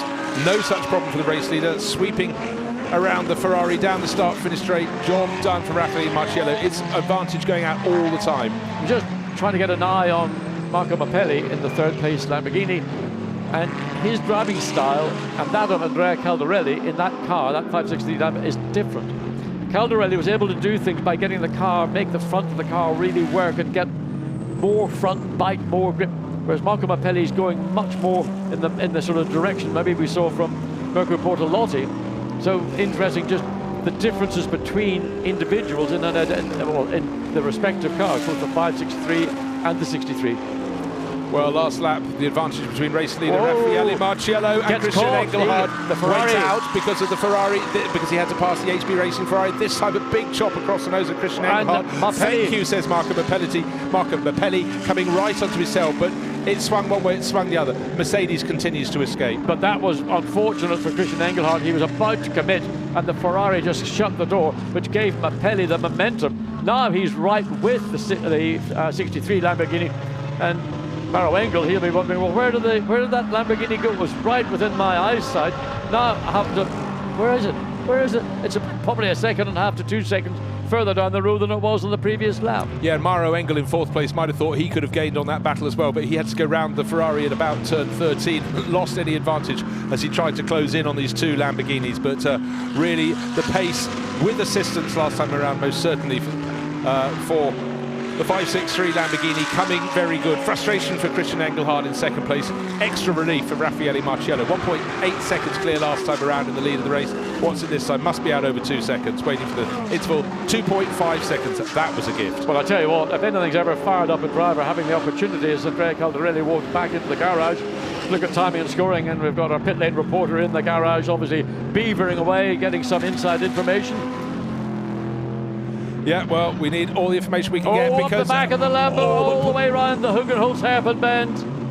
This is manna from heaven for the race leader. Vincent Abril will be starting to enjoy this race all the more. He did the first stint for the ACA ASP Mercedes team. He's handed over the 88 car in the lead to Raffaele Marciello. And now he'll be absorbed in this battle. Let's hope it doesn't come to blows because it's getting very close, this battle for second place. Christian Engelhardt just holding on from Marco Mappelli. Was obstructed last time around. That let the chasing Lamborghini right onto his tail. And Maro Engel surely will be starting to eat away chunks out of him. Yes. Well, he is. He's catching them up because now the pace of the 63 is slowing down the battle between these two cars.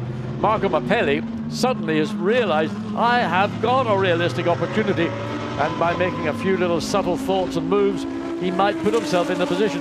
But difficulty, as I've always mentioned, is momentum, momentum, momentum. Normally it's about property and location, location, location. Well, we don't have Kirsty Alsop to do this program. It's a motor race, and it's about track position, track position, track position. Most certainly is.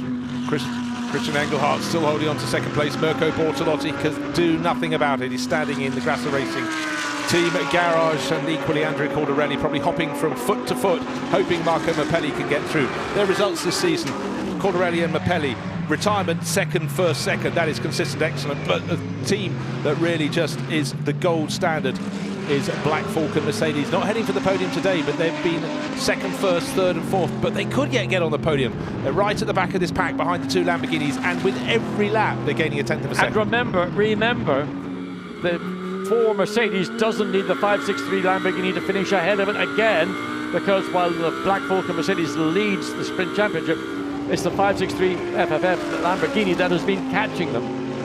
And which of that trio has just been warned for not respecting track limits? The car at the front of the queue, Christian Engelhardt, he's having to work super hard. This coming up to this corner now, turn 11. Now watch Engelhardt, see what he does. He take it much more conservative. In fact, as Mappelli was a little bit more aggressive, but nothing that would raise the eyebrows of the steward. But you can see again, I've said it all through this race, I think the 563 Lamborghini has got a better, whether it's balance or grip performance, than the 63, and I don't understand why, because they're out of the same drawer. All that is different is the personal preferences in terms of suspension or maybe ride heights, possibly a little bit of aerodynamics. Maro Engel is right with these two Lamborghinis, but he's got the same problem now. His pace is dictated by the 563, which is dictated by the 63. Yeah, the 63 may actually be able, despite the flashing lights from Marco Mappelli in the next lap, if Engel can get marginally closer to Mappelli, that will buy the second place runner, Christian Engelhardt, a little bit of breathing space, but if Mapelli is going to make his move, he's got to do it now, because he can't do it when the Mercedes is right on his tail. And there's adios, Raffaele Marcello, 3.8 odd seconds or more. Now 4.1 as they come across the line at the end of lap 26. Andrea Caldarelli strokes the morning stubble, let's call it that. He wonders how he can get Marco Mapelli ahead of the 63 car. It's probably too late to do anything about looking for a victory, and getting past is going to be a victory in itself. So riding with Marco Mapelli, Lucas Stoltz got a little bit muscled out in his stage of the race, fought back a good pit stop. Ricky Collard was running ahead of that car when it came to around the pit stops, but Collard's car, the 76 Aston Martin, down into 7th place, lost out the pit stop sequence, but the second Lamborghini getting ever closer to Engelhardt. Engelhardt getting a bit ragged now, trying to hang on. Well, he's under pressure, he's trying to maintain the gap. But look, I mean, Mapelli looks down the inside going into turn 12, nothing in reality, and you can put yourself into jeopardy, because that offers up opportunities for Maro Engel. In fact, Maro Engel could almost have sort of half stuck the nose of the Mercedes up the inside into turn 12, but thought the wiser and correctly better of it, because there would have been contact had he done so.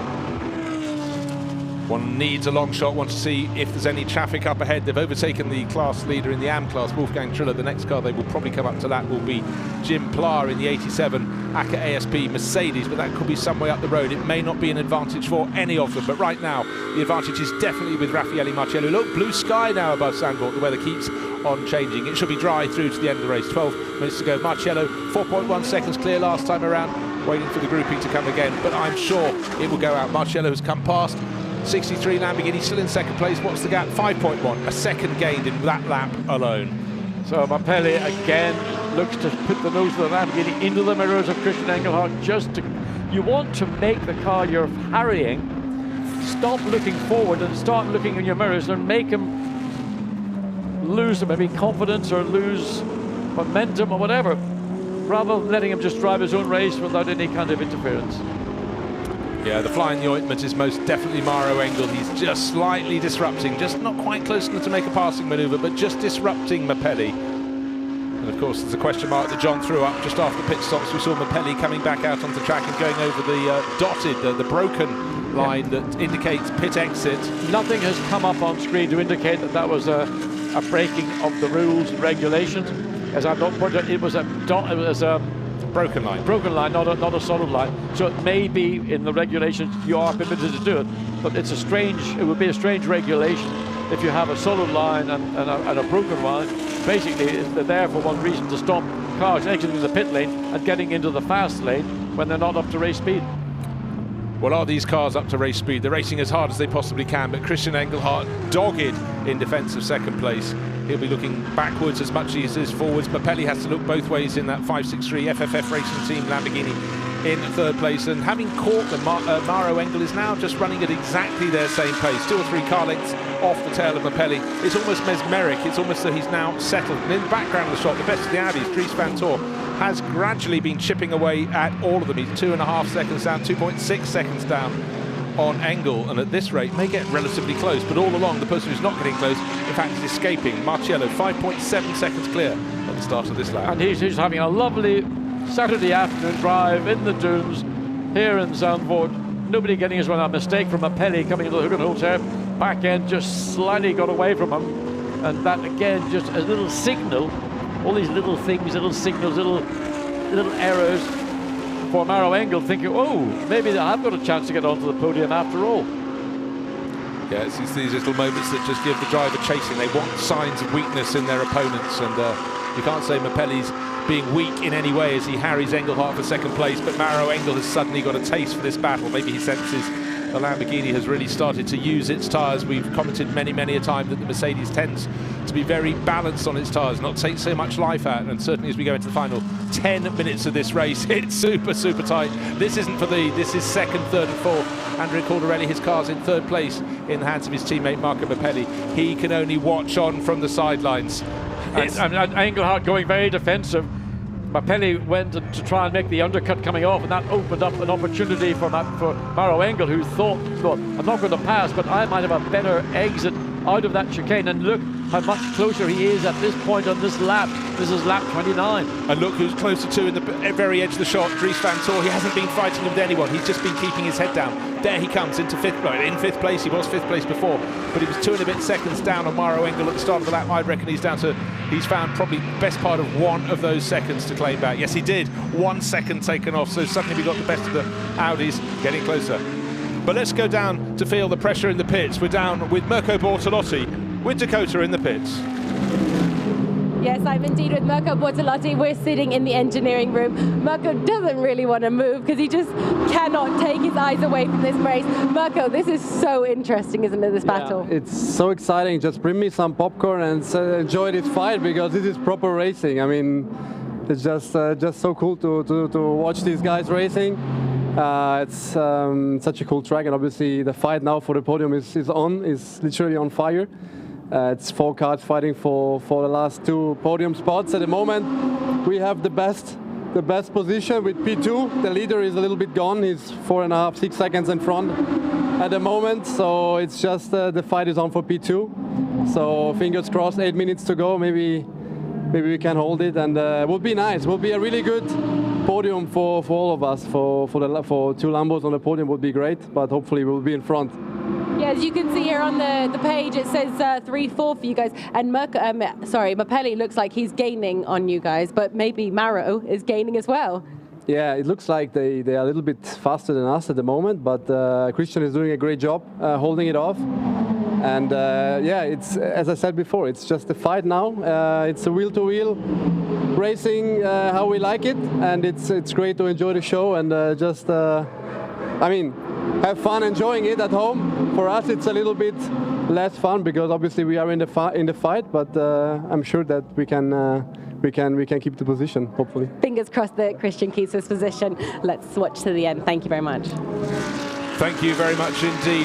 Always great to hear from a driver who just loves his racing, and his car is in second place. That was Mirko Bortolotti, and his teammate Christian Engelhardt has not put a wheel wrong. But if there's half a gap opening up, Marco Mapelli will be diving for it, or maybe would have been diving for it. The last 2 laps have been much better for Christian Engelhardt. Maybe the best has gone out of the tyres of the 563 Lamborghini. It's far from finished though, still holding down third place, being kept honest by Mauro Engel in the black Falcon Mercedes number 4 in fourth, and Dries van Tor has got onto the tail of this train of cars in the number 1 Audi fifth. He's well clear, almost 14 seconds clear of the silver class leader, which is Timo Bogoslawski. Took over that number 90 Mercedes from his teammate Felipe Fraga, leading that Silver Cup class. But it's all about second, third, fourth and fifth, the drivers on our screen. Yeah, ideally Marco Mapelli would like to fall back by maybe half a second or so and then make a run, but he can't do that because he's got Mauro Engel right behind him, and now Dries van Tor is joining into this battle, a four-way battle for second place. And of course, when you're running this closely, what you do is you increase your engine or water temperatures, oil to a degree, your brake temperatures are higher, you're not running in the optimized conditions, which is what in fact the second place Lamborghini is doing. It's got clear air, there's no interference from any car directly ahead. All it's got is this battle 3 cars behind, all wanting to take that second place away from the 63 Lamborghini. Now let's see if Dries van Tor almost onto the tail of this grouping. Second, third, fourth and fifth covered by between them about 2 seconds, maybe slightly less than that. Meanwhile, nearly 8 seconds clear. Raffaele Marcello's got this one in the bag. Just a lap ago, Kelvin van der Linde brought the 66 Attempto Racing Audi that Clement Schmidt started, and they've been running just around 10th position in that big gaggle of Audis, but Pit Visit has not helped their race at all, still sitting in the pit lane.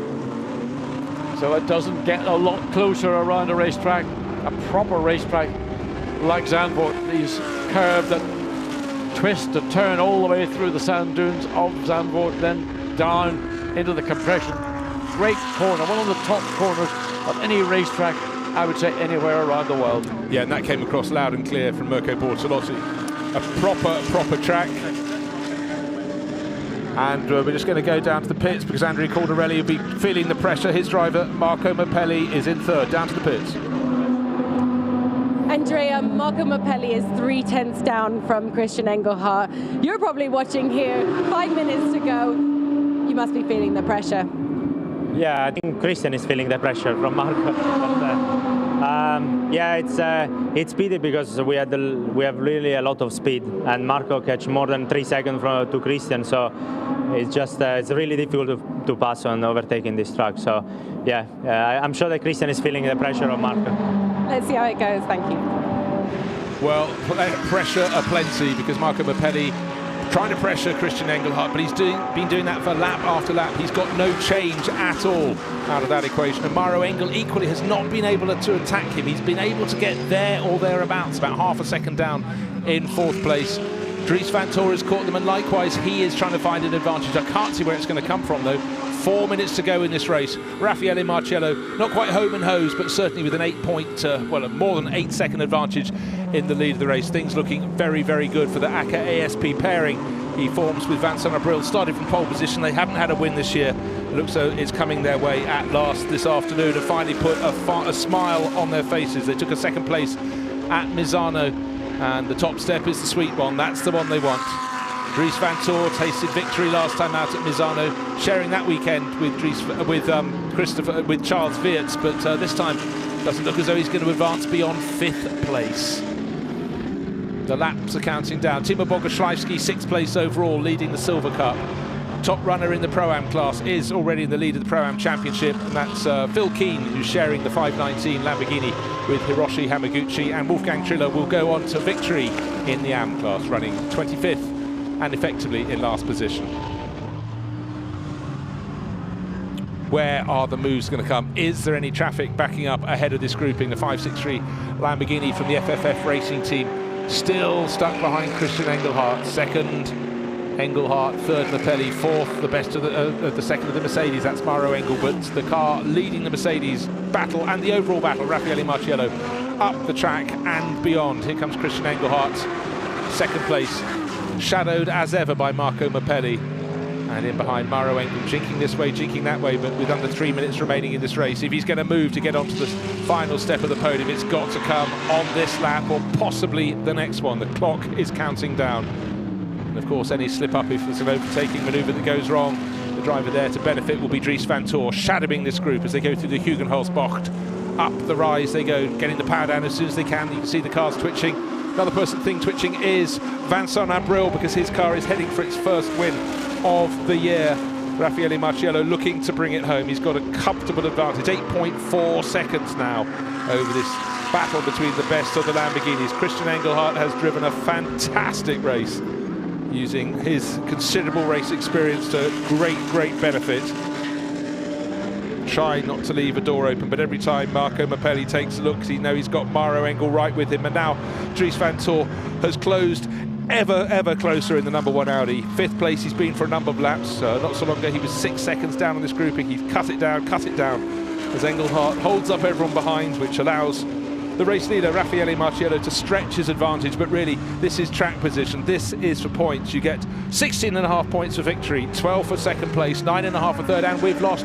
Don't tell me that's Boguszlajski. Yes, he was leading the Silver Cup class, so Hugo de Sadalier was getting very close in the Aston Martin. 0.17 of a second between them on the penultimate lap of the race. I'm afraid the Russian racer has gone into the gravel, out of the lead in the Silver Cup class. So everybody else moves up. The Aston Martin 62 and 76. That's Hugo de Sadalier, etc. They advance up the order. So really unfortunately there for Timo Boguszlajski. He has plundered. He has lost the advantage he was given by Felipe Fraga into the gravel for him. They well placed in the Silver Cup class, but no points for them today. Now, which of these 4 cars are going to make it to the final 2 podium positions? You have to say the money has to be on Christian Engelhardt taking that 2nd place. He's resisted so much pressure. Marco Mapelli, if anything, is a car length further back on what is the final lap of the race. And just as Maro Engel was gaining in that 4th place, number 4 Mercedes, he's losing out all over again. Dries van Tor is getting closer to him, but the important factor is Mapelli is surely not close enough on the final lap to make a move on Christian Engelhardt. He's been trying for lap after lap since they took over, respectively, from Mirko Bortolotti and Andrea Caldarelli.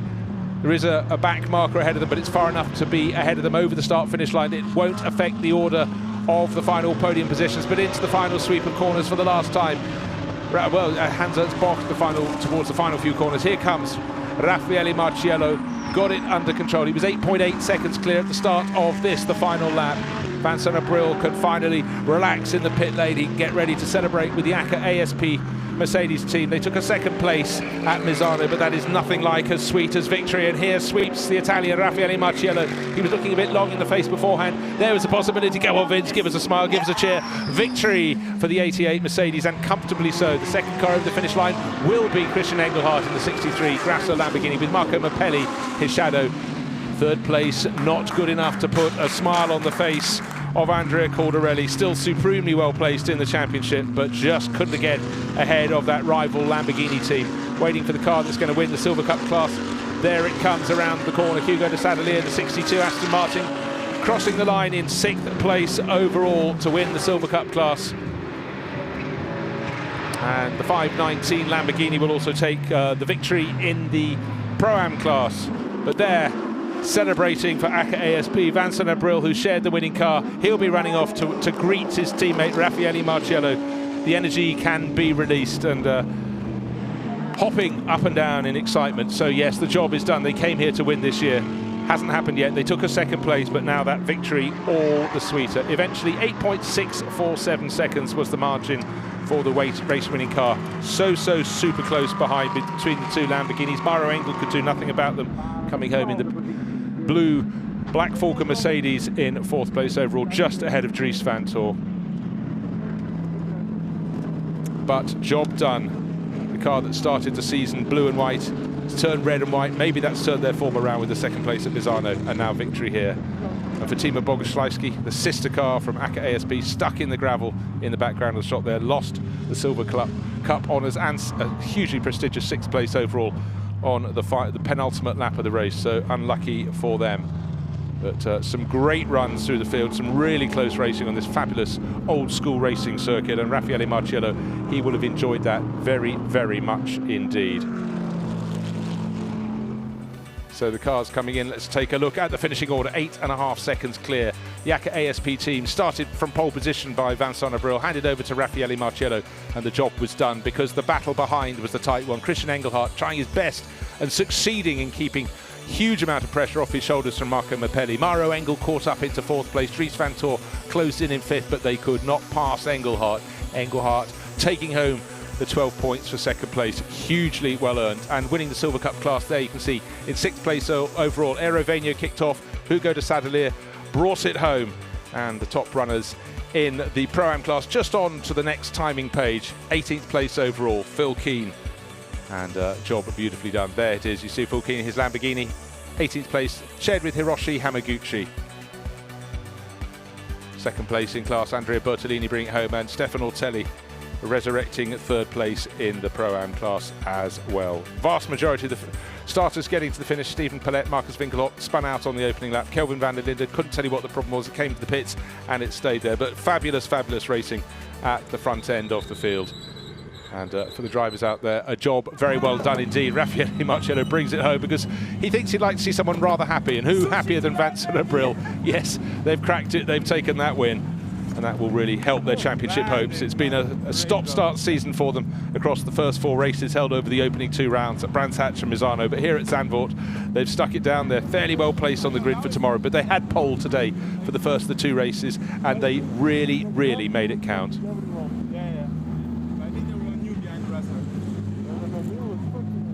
So celebration aplenty, and just the satisfaction as the thought sinks in. Came here to win.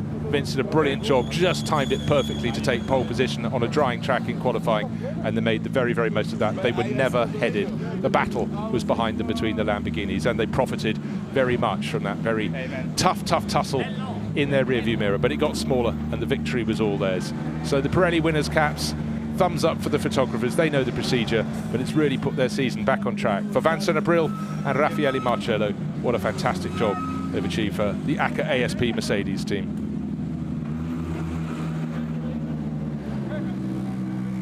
Comfortable win at the end. Zandvoort, maybe going to buy a house here because. And I'm sure we'll hear from them very soon indeed. I'm sure they'd like to tell the story of a race that they worked hard to achieve. And let's go down because John is joined by our race-winning pair, Marciello and Abril. Vincent, perfect start, perfect stint. It's about time. I think this place and it's a love story. I love this place. I'm gonna buy a house here, I think. No, honestly, thank you so much to the whole team. We all know it's been very tough at the beginning of the year. We had a lot of expectations, high hopes within ourselves and everyone. But for some reason, racing is not always going to plan. But we have a mega team that believes in us and that gave us the tool today to fight for a victory. And yeah, the qualifying was mega. The pole was just a good feeling for me to be back there and to drive with Lelo. It's a pleasure. He's a great, fantastic driver, and I think we are very happy today. Raphael, a great pit stop, gave you that little cushion initially, but then you just eased away from the two Lamborghini. Yeah, I think like the FFF Lambo was a bit quicker than the Grasser one, I think. But everyone was quite packed, so I think I took a gap because of it. But for sure, the FFF Lambo was quite strong. Like I think the same pace as me, maybe even quicker. But because they had also new tires, because we had one set of leak in quali. But I mean, yeah, it's as Avin said, it was quite tough this year, and I think to be back in this good form for Misano in a year now is good for Spa, because yeah, Spa is the big one. So I think it's a good motivation for us, for the team, to be back that quickly, not only the victory, like to be back with the speed like before Spa, and yeah, but it's good today. If they all could be so easy. Yeah, today was quite easy, let's say. Like had a good gap, like luckily thanks to a good job to Vincent, the mechanic, because we gained quite a bit in the pit stop. So today was quite easy for me, just need to drive and maintain the gap. Super team effort, guys. Well done. Well, what you want when you're heading for the big one in the championship, the Spa 24 Hours, is momentum, and certainly it's going the way of the ACA ASP team. So maybe Vincent Abril will have to buy a house in the Belgian Ardennes as well. We'll see at the end of this month, but some happy faces, some slightly less so. But anybody who gets to the podium in a Blancpain GT World Challenge race has done something very, very special indeed. And for the Lamborghini crews, it was really, really tough work behind. But John is down with the crew that finished in second place. Mirko Bortolotti, and the driver who resisted the pressure, Christian Engelhardt. Mirko, that was a tough race in many ways, a proper race, but you're always attacking, but you had to be careful of the defending as well. Yeah, sure. We are in Blancpain. You have to attack and defend at the same time, because you're busy all around you. So yeah, it's been a good race, a great performance. Great to be back on the podium after really unlucky Misano weekend, and really, really happy. Could have been a pole this morning in the wet. Got taken away in the very last minute, and it's a shame, because I think if we would have started on pole, we would have had a shot at the win. But at the end of the day, P2 is really good. I'm really happy. Christian did an amazing job in the end, holding off 3 cars coming from the back. So great team effort, really happy. Christian, you had a great deal to have to handle. First of all, the 563 Lamborghini, then the 4 Mercedes, and then had Dries van Thor. So 4 cars all fighting for your position. Yeah, true. In the end, in the beginning, I was first focused to the front, and we tried the early pit stop, but everybody went for it, and I came out in second. And I thought maybe I had a chance, because the first laps I could close the gap a little bit after the pit stop, but then I realized quite soon in the stint that's not going to happen, and got some pressure from behind, had to defend. It was a fun race at the end, and really happy to come home in P2 on the podium. Good to see you back, guys. Well done. Thank you. Best results of the season so far for Christian Engelhardt and Mirko Bortolotti. They had a 3rd place in the opening race at Brands Hatch, but 2nd place today comes with extra satisfaction, because they had to really fight to earn it, and it was a fight from the outset. 1 hour of solid racing for them, really with huge amount of pressure from the FFF racing team, from the car that started 3rd on the grid, the 563, but it was still behind them at the end after 1 hour, and that was a job very well done indeed. Fractions of a second with the gaps between them. Really super close. 2nd through to 4th place, back down to 5th place to Dries van Thor in the number 1 Audi, who caught but couldn't pass that gaggle of cars. But nobody could hold a candle to the pace of the 88 crew, Raffaele Marciello, and the driver who kicked off, Vincent Abril. But let's go down to John all over again, because he's caught up with the 3rd place crew of Marco Mappelli and the driver who kicked it off, Andrea Caldarelli. Andrea, you couldn't have done any more. You're all over the back of the 63 car in your stint. Yeah, all race actually. It was very tough, honestly. But I have to say we were very quick, and unfortunately this track is very difficult to overtake. Or you take massive risk, but we need to look at the championship. So P3 today was good point for the championship, so we are really happy for that. Watching the way you drive your car compared to, say, Mirko in the 63 car, you were able to do more things with your car than Mirko could do with his. Is there a difference or not? Well, I mean, there is a difference that we are quicker. That's it. we find, I think, a very good setup, and I think now it's since the start of the season that we show that we have a very good pace in every track we're going, and yeah, look at our smile on the face. We're just driving. That's it. Mirko, where's your smile? Because you finished in the podium, but it was a hard day's work in the end. Yeah, it was a hard day because the car in front of me was much slower, and the Mercedes behind me was catching me easily because I was losing more than 1 second. So, but anyway, good points. Championship is long, so we keep like this. So what else can you do come Sunday? Tomorrow will be a tough day because we had an issue. I had an issue in qualifying with the traffic, and so we're starting in the mid pack, and we will try to gain some more points tomorrow, and that's it. You never know. Well done. Thank you very much, John. Down with Marco Mappelli, and before him Andrea Caldarelli. And yes, this is a mix and match qualifying with the two sessions held on drying tracks, and quite a few of the teams, including the race winning team, aren't starting so close to the front as they did today. So let's go and have a look at the highlights of a really, really hard fought race. And from the outset, clean, tidy start.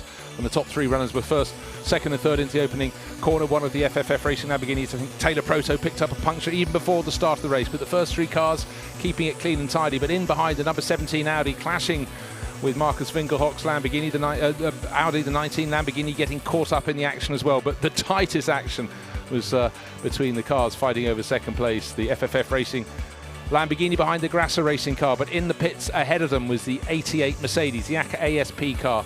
Got it together. Vincent Abril handed it over to Raffaele Marciello. The Black Falcon Mercedes gained a few positions, and the car that had been running fourth, holding up a line of cars behind, the 76 Aston Martin, lost ground during the pit stops. The battle was rejoined. This is the review looking backwards from Christian Engelhardt. It was that close all the time. Marco Mappelli diving one way, trying the other. His teammate Andrea Caldarelli watching on from the pit garage. Vincent Abril, head in hands, could hardly watch, but it was a tidy win. 8 seconds to the good at the end for Raffaele Marciello. Is that the result that put them back on firm ground for 2019? Certainly Vincent Abril celebrating in style. Second, third, fourth and fifth all in picture. And for Caldarelli, frustration at third place. That just shows how high the FFF Racing team has risen this in their debut season. But it was all about ACA ASP and the 88 crew. Raffaele Marciello taking victory with Vincent Abril. So now we're waiting for the podium ceremonies.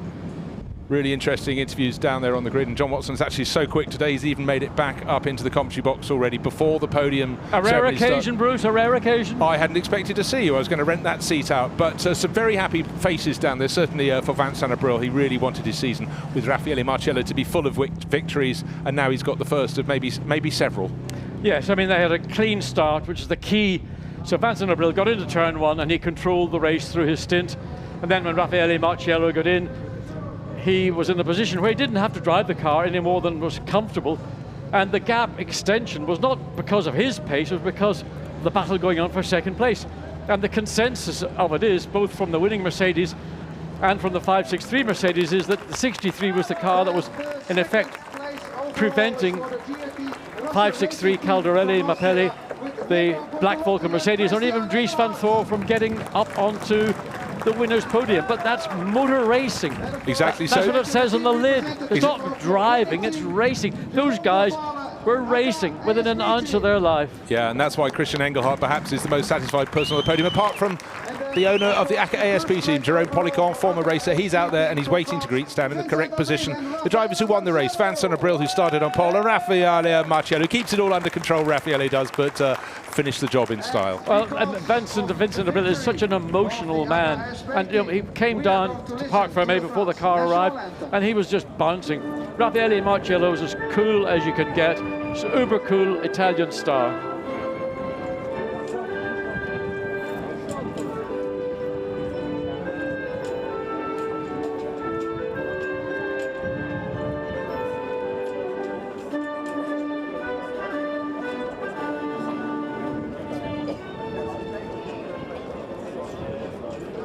So the Marseillaise rings out for AKSP, the French team that won the race for Mercedes. The two Lamborghini crews behind them. The only thing that Mirko Bortolotti has dropped today was his Pirelli podium finisher's cap, but he picks it up as Eric Vyers brings out some very attractive looking glassware trophies to the podium. Sun has now broken through, just about down in the pit lane, but it's been a day where it's been little margins of weather that have made considerable differences to the drivers out on the track, and it was all about getting it right in qualifying. And the 88 Mercedes crew did exactly that. That's how they got pole position. For Vincent Abril, who takes the first of the two winners' trophy, he did the job at the start of the race. And for Raffaele Marciello, he stroked it home, knowing that battle for second place behind them with the 63 Lamborghini. Staying at the head of it was manna from heaven for him. Took all the pressures off. And as Stefan Rattel, the founder of the SRO Motorsport Group and the CEO, presents the trophies and the checks out, or presents the checks out on the podium, it's smiles all round. And for those behind them, they're going to have to choose to step up to the mark tomorrow, and rest assured they will be. So the first of the champagne spray, surprise, surprise, Vincent Abril, very, very quick off the mark with that, gets a face full as his reward, but the real reward is not just the 16.5 points for victory, it's the victory in itself.